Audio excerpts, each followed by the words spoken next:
So personally, I am of the view that whatever government of UP had to do, they have done.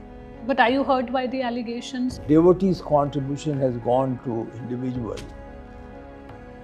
Then it's loss of faith, and the devotees will feel cheated.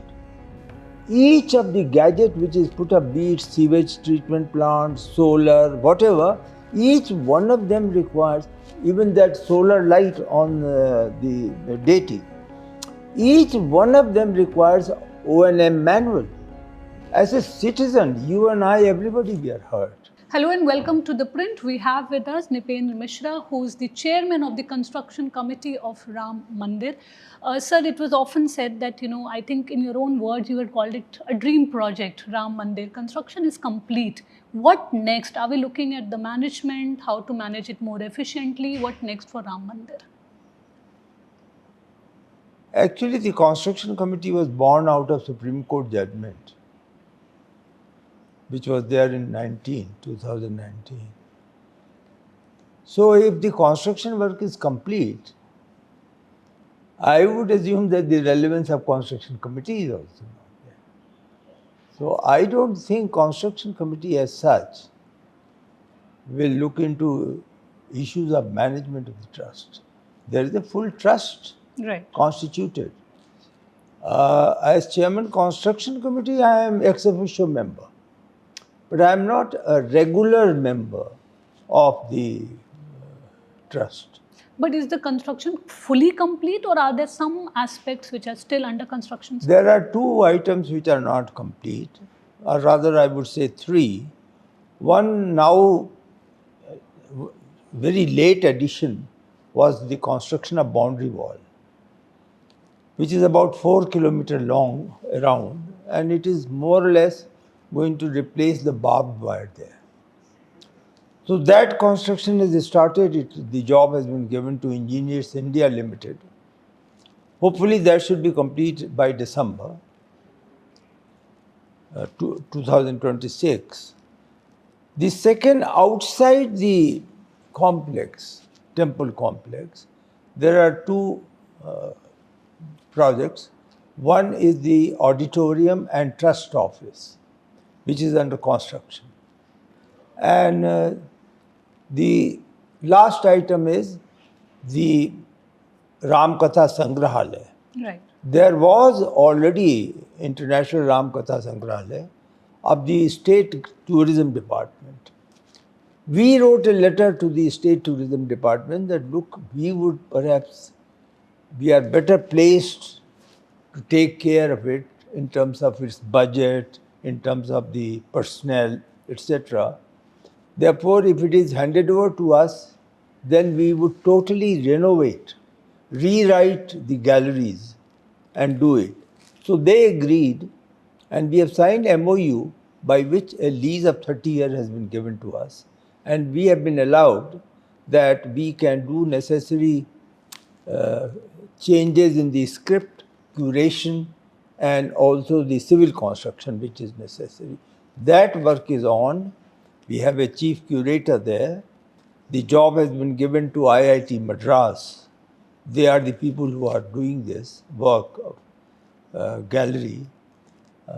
And that should be over by March, April 2027.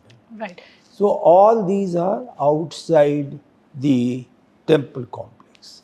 Right. So if you talk about the overall cost of construction, do we know now what has been the amount that has been spent on? We are reconciling the bills now because both Larsen and Toubro and Tata Consultancies, they will be leaving the premises by 15 July or by July 30th. As of now, the broad estimates are that about 1,800 crores has been spent in the construction. Right. So, there is one controversy that has also sort of come to light. The Uttar Pradesh government has also formed an SIT about the irregularities in the donation money received. A lot of devotees are also hurt by this news. How do you think the management can be made more efficient, the running of the temple? Well, I suppose there is always a scope for improving the management of the temple. I think there is a need to formalize the staff pattern, at least at the top level. There is a need to have detailed work on, in management system there are two sisters or brothers who are there. One is Satyanishta, the integrity. So you start the managing the organizations by thinking that all those who are employees, they have requisite integrity, honesty.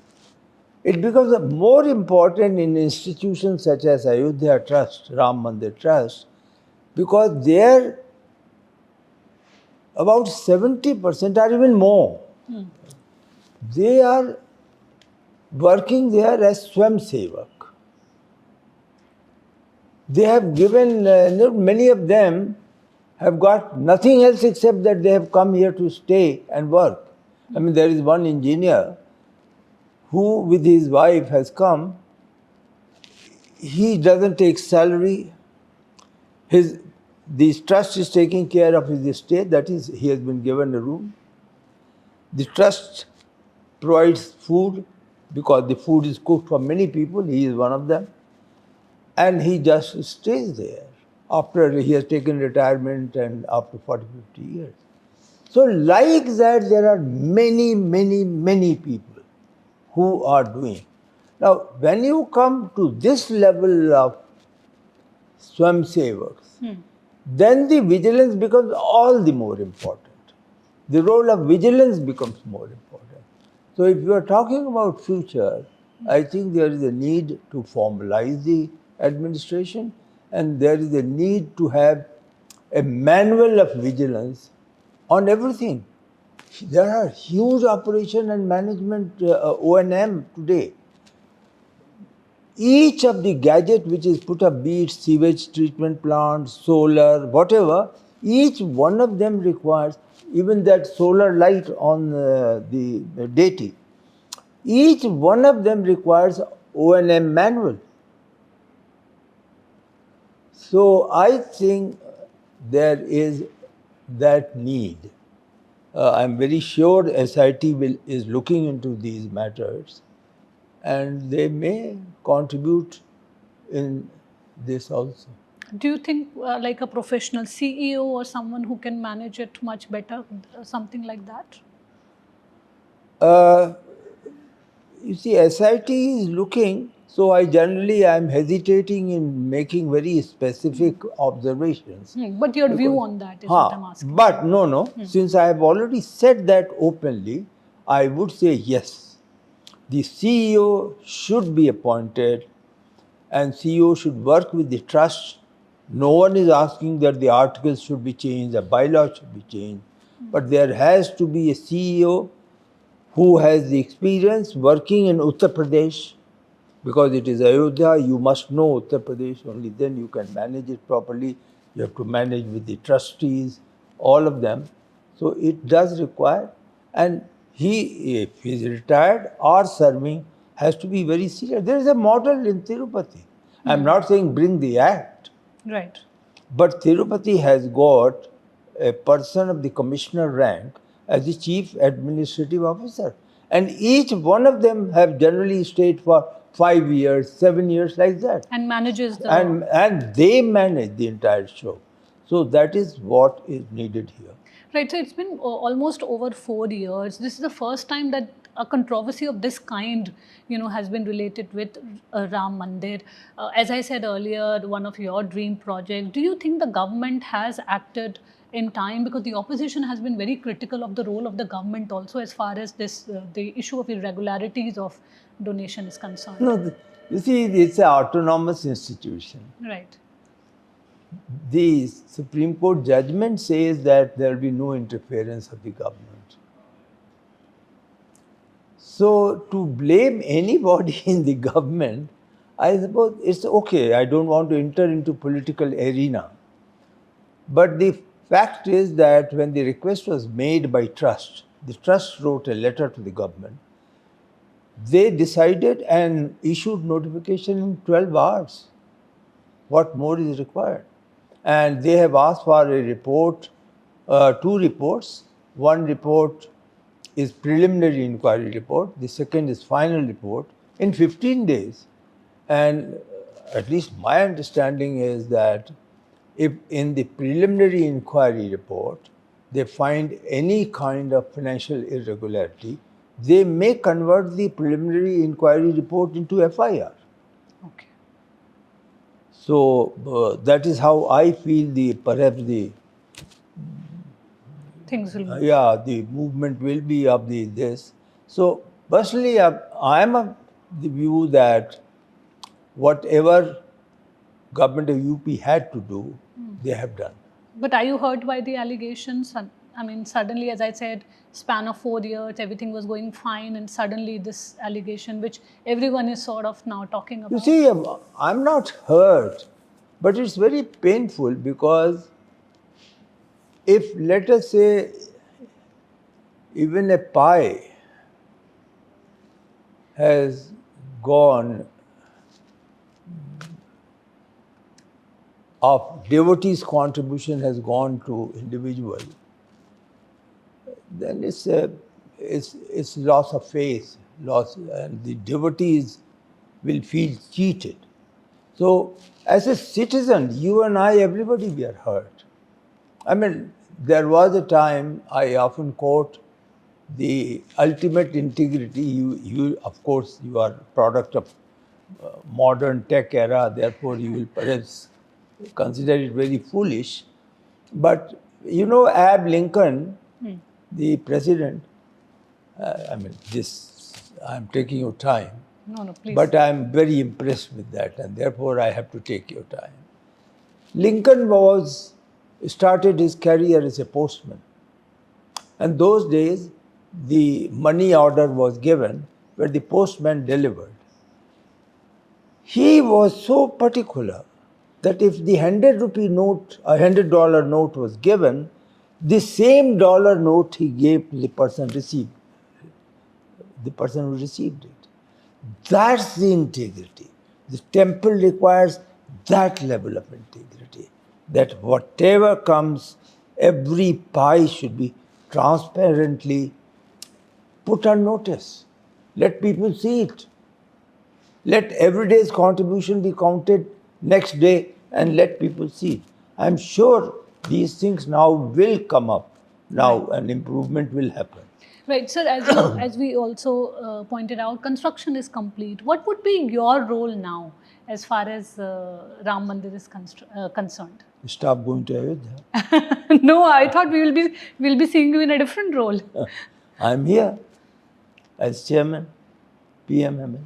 Right. I also want to just ask you one question about that. If you remember, in 2008, there were certain papers, I think around 51 cartons of private papers related to Jawaharlal Nehru that were reclaimed by Congress leader Sonia Gandhi. So what efforts are being made to sort of get them back? Because I believe you had shared certain correspondence.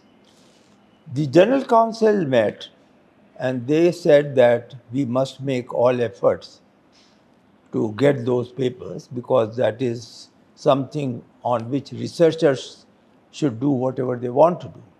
And this is a research institution. There are fellows and senior fellows who are working here. So we wrote, we have sent 2 letters. We have also got the legal opinion. Legally, we should have strengthened our case, but when, till late 2020, the documents and manuscripts were received, and we were more or less functioning as custodian. So we are taking care of somebody's paper, and therefore, if somebody says it will not be opened for 30 years, so we followed that. Now, of course, we have said A, we are not custodians, we will become owner. B, we don't want to keep papers without research. So, anybody who puts a condition, we won't take the papers. So, those things now are in writing. But when this was done, there was a letter. I'm not making defense of it on behalf of anybody, but they did write to us that we are giving these papers. The Nehru Memorial will be, as a custodian, they will keep the papers. They also wrote, in fact, that nobody will see these papers without the permission. Then, of course, Mrs. Gandhi was there, and after that, the successor. So, late till about 2019, we had to write to them. Then they finally agreed, okay, Secretary Culture will take a call. Don't make reference to us. Now, of course, nobody is Secretary Culture. All the papers, Nehru papers, we have opened it for research. And the letters that you wrote, did you get any reply, sir? Yes, we did get a reply. And the reply was, I'm sure it must have been drafted by legal luminary, but it is just written, it mentions that you have asked for papers. I have asked the relevant people to look into it. This is the reply. So final status is that They have said, we have asked for papers. They have said, our staff is looking into it. right. So that is the final update on that. No, we have sent reminders. You've sent reminders, but not received anything. Not received. So far. So anything that PMML intends to do. I mean, considering you said you have also sought legal opinion. I am of the view that it is not possible, and it will also perhaps maybe the institution has to act with certain dignity. Yeah. And end the matter here. And perhaps not follow the matter if they say we won't give it. I don't think we will take it to the legal courts.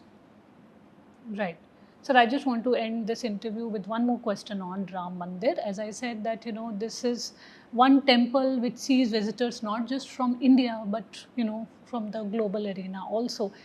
As far as I know you're not closely related to that, but in terms of when we talk about facilities and amenities, we notice that the temples that are managed in southern part of the country are, are much more efficient. Whereas whether it's Mathura or whether it's Ram Mandir now, do you think there could be better management as far as these temples are concerned? On a serious note, have you been to Ayodhya? I have been to Ayodhya, sir. And had a darshan? I had darshan, but it was at the very initial stage, so I did not face any problem. Okay, but if you go now, right, you'll be doing me a great service. You just go like a commoner. Have a darshan. Now you can see all of it. That is, you can see the 7 temples constructed, Balmik, Nishad, Sabri, all that. Sesha Avatar, that is Lakshman Ji, Kuber Tila, then Parkota, 1 kilometer. Do the parikrama. There are 6 temples there also. And then you write to me, there is a scope. So I'm not replying, I'm not being aggressive, I'm not doing a counter argument. I want it. It may or may not be my domain, but the pilgrim, the devotee's comfort should be the primary business of the trust. My own view is the trust should look only in that chief executive officer should manage the day-to-day affair. That is where the regard. And particularly, as you said, there are people, NRIs coming, there are foreigners coming. Okay, you will say everybody should be treated in the same manner. But why not? If they are coming from a different setting with different expectations, they may have come from Vatican. They may have gone to Rome and now they have come to their own temple. They would like it to be like that. So we must improve the management from the point of view of devotees. Well, thank you so much for your time, sir. This is Neelam Pandey reporting from New Delhi with Hamat.